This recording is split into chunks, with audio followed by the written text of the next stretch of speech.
Bismillahirrahmanirrahim. Assalamualaikum warahmatullahi wabarakatuh. Jumpa lagi bersama saya Suryani.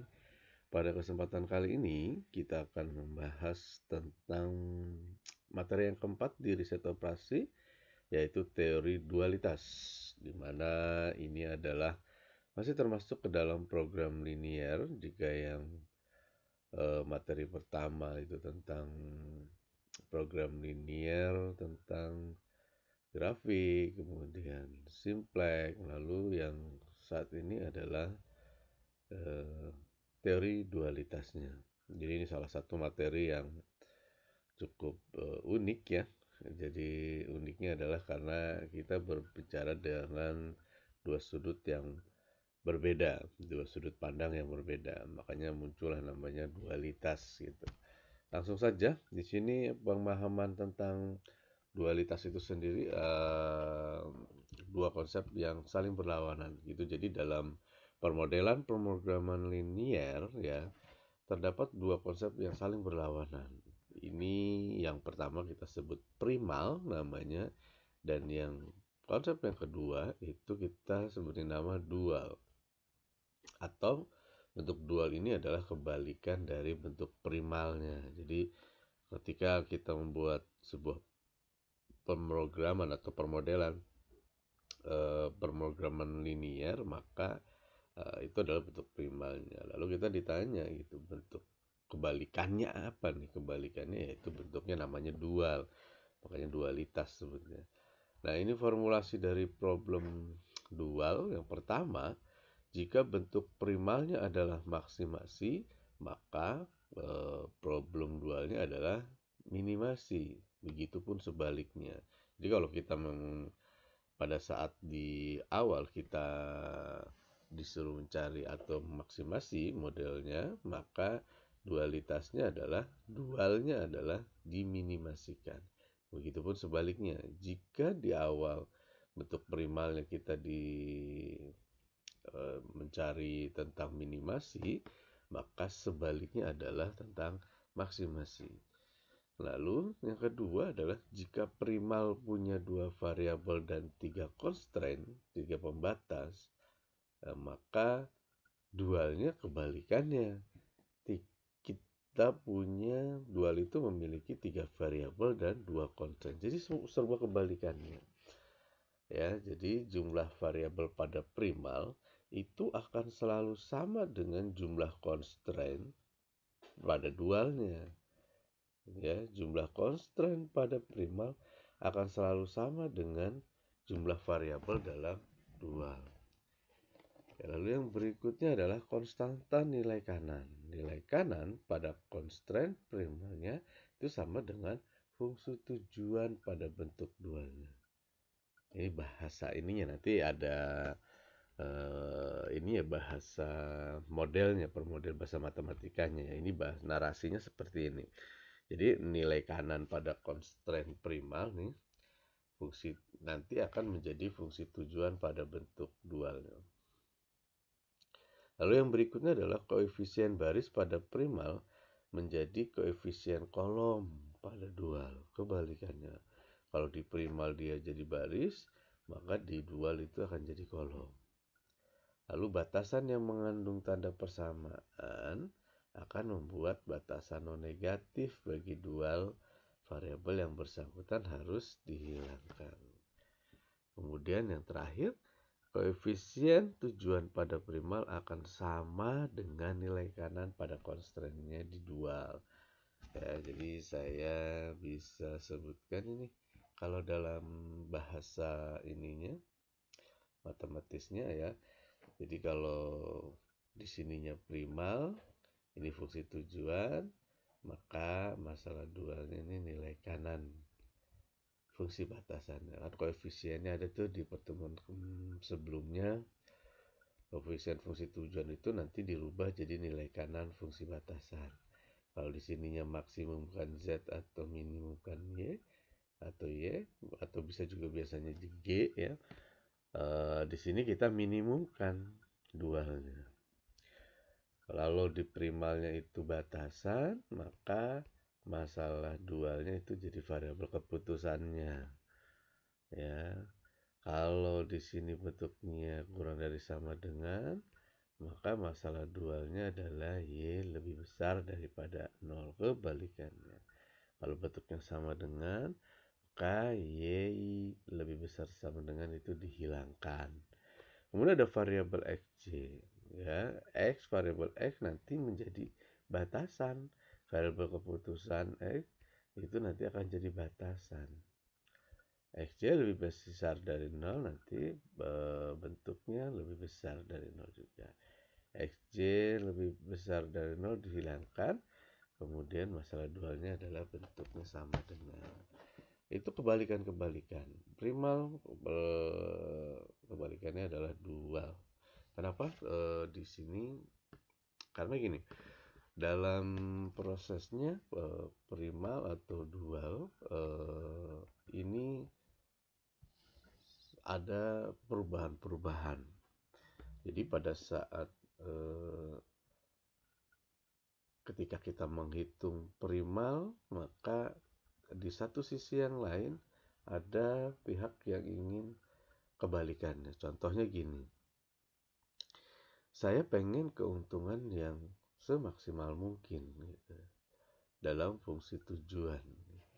Tapi di sisi yang lain misalkan ada orang-orang yang menjual bahan gitu ya, menjual bahan bakunya, itu gimana caranya semahal mungkin gitu. Kalau kita kan pengennya yang semurah mungkin sebagai pengguna ya.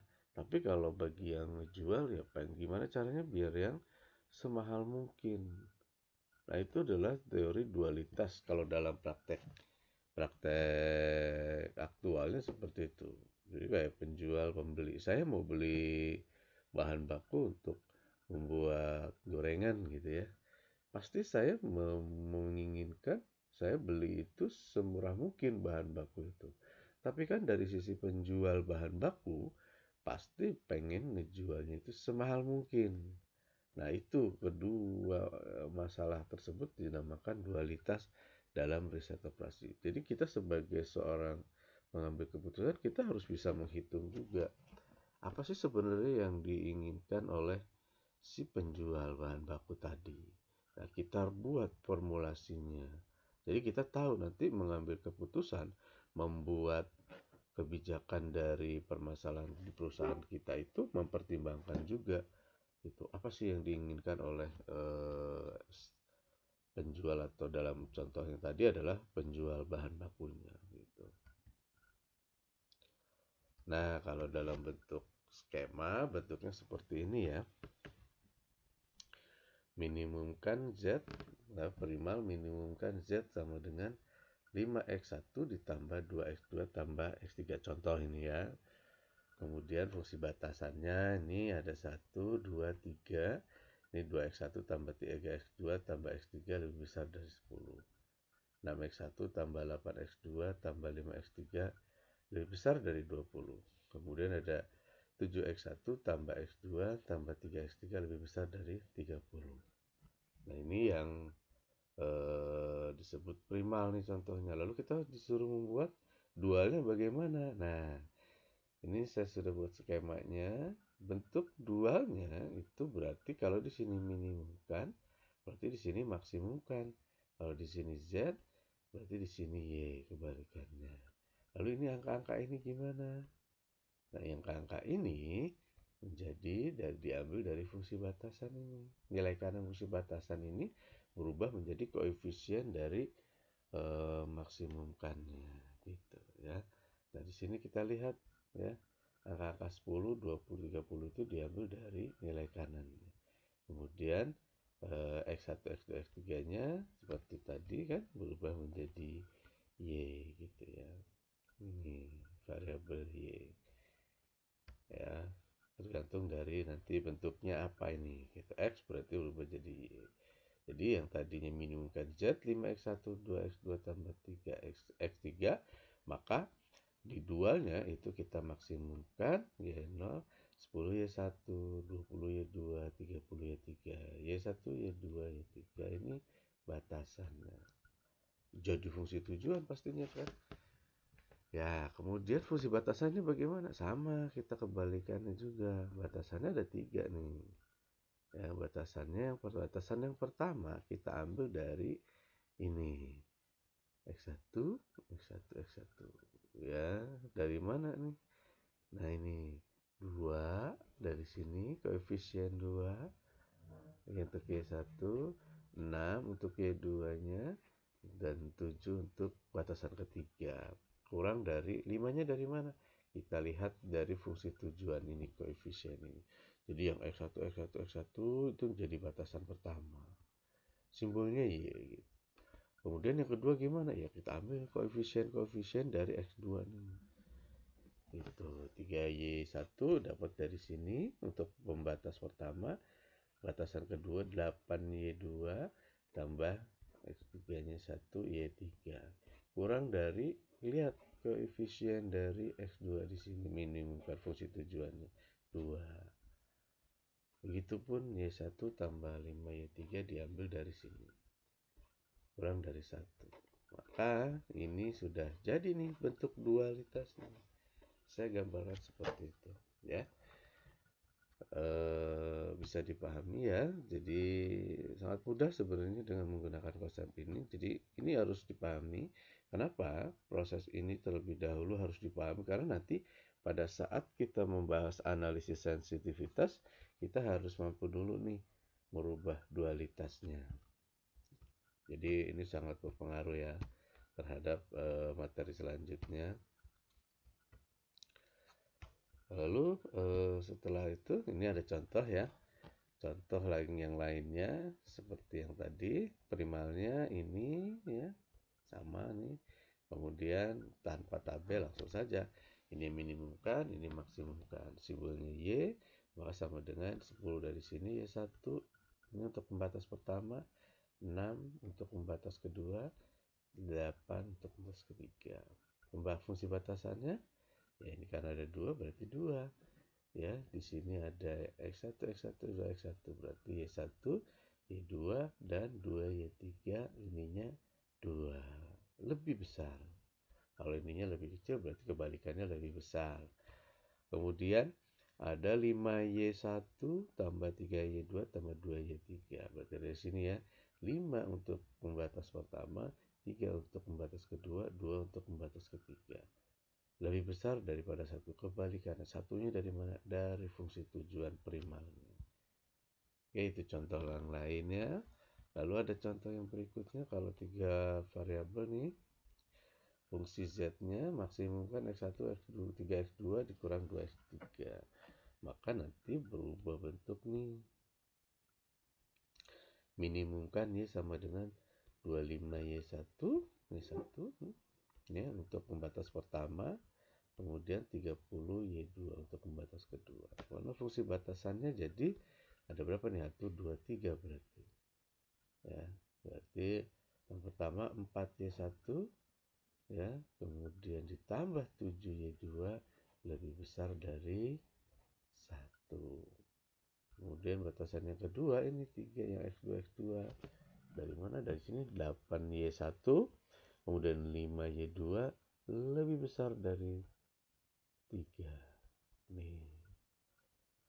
Oke, lalu yang ketiga di sini ada 6Y1, 9Y2 dan ininya adalah minus 2, lebih besar dari minus 2. Begitu contohnya ya.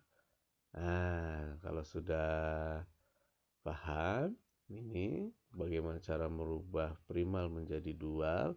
Di sini ada contoh soal latihan, bisa dikerjakan teman-teman semua. Semoga nanti bisa lebih memahami karena proses seperti ini harus berbanyak latihan.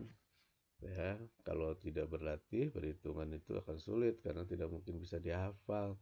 Harus berbanyak latihan. Ini contoh yang pertama. Ya, soal latihannya nanti bisa tinggal dirubah saja, mudah saja sebenarnya. Tapi ini harus dilakukan karena nanti pada saat melakukan analisis sensitivitas harus paham dualitasnya. Ini contoh yang ketiga dan keempat. Baik, ini silahkan dikerjakan. Semoga bisa dan semoga bisa dipahami. Mungkin itu saja untuk materi kali ini tentang teori dualitas. Mohon maaf atas segala kekurangan. Sedikit ilmu dari saya, semoga bermanfaat untuk kita semua. Terima kasih, saya akhiri. Wassalamualaikum warahmatullahi wabarakatuh.